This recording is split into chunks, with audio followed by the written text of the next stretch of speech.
Halo para pemirsa yang baik hati. Dalam kehidupan sehari-hari kita kadang-kadang bertemu dengan perilaku yang menyinggung, merendahkan, atau menghina orang lain. Hal ini tidak hanya mempengaruhi perasaan individu yang menjadi sasaran, tetapi juga dinamika hubungan sosial yang terjalin. Dalam kesempatan ini kita akan menjelajahi mengapa beberapa orang cenderung melakukan tindakan seperti ini, bagaimana dampaknya pada individu yang terkena, dan langkah-langkah yang dapat diambil untuk mengatasi atau mencegah perilaku merendahkan yang dapat merusak. Semoga pemahaman lebih dalam tentang masalah ini membawa kita menuju interaksi yang lebih penuh pengertian dan hubungan yang lebih sehat dengan sesama. Menghina orang lain adalah perilaku yang merendahkan dan dapat merusak hubungan interpersonal. Kebiasaan ini seringkali mencerminkan aspek internal seseorang yang bisa berasal dari rasa rendah diri, ketidakmampuan mengelola emosi, atau bahkan kurangnya empati terhadap perasaan orang lain.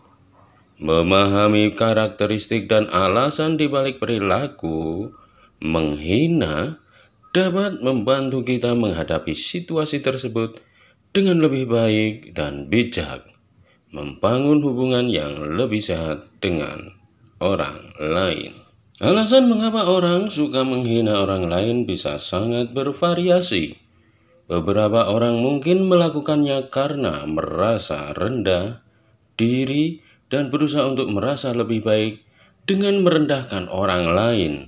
Ada juga yang menggunakan hinaan sebagai alat untuk mendapatkan perhatian atau untuk merasa lebih kuat secara emosional dengan merendahkan orang lain. Terkadang kurangnya pengendalian diri atau ketidakmampuan terhadap perasaan orang lain juga bisa menjadi faktor pemicu perilaku menghina. Ada beberapa alasan mengapa orang mungkin cenderung menghina orang lain. Beberapa dari mereka mungkin melakukannya karena satu, rasa rendah diri. Orang yang merasa tidak percaya diri atau rendah diri bisa menggunakan perilaku menghina untuk merasa lebih baik tentang diri mereka sendiri dengan merendahkan orang lain. Dua, ingin mendominasi. Ada yang menggunakan hinaan sebagai cara untuk meraih kekuatan atau mendominasi dalam interaksi sosial dengan membuat orang lain merasa rendah atau tidak berharga. Tiga, kurangnya empati. Beberapa orang yang mungkin tidak menyadari atau peduli dengan dampak emosional yang ditimbulkan oleh kata-kata atau tindakan mereka terhadap orang lain. 4. Ketidakmampuan mengelola emosi. Saat marah atau frustasi, ada orang yang melampiaskan emosi negatifnya dengan menghina orang lain tanpa memikirkan konsekuensinya. 5. Pencarian perhatian. Mencari perhatian. Beberapa individu mungkin menggunakan hinaan atau komentar merendahkan untuk menarik perhatian orang lain atau mendapatkan reaksi dari mereka. Perilaku menghina orang lain seringkali berasal dari faktor internal yang kompleks, dan mengatasi hal ini mungkin membutuhkan pemahaman lebih dalam tentang diri sendiri serta belajar untuk mengelola emosi dan membangun empati terhadap orang lain. Perilaku menghina orang lain dapat berasal dari berbagai faktor dan tidak secara spesifik diidentifikasi sebagai satu penyakit mental tunggal.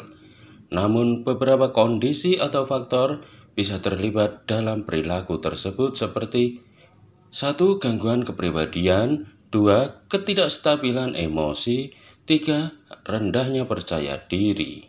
Penting untuk diingat bahwa perilaku yang merendahkan orang lain tidak selalu berkaitan dengan kondisi medis tertentu.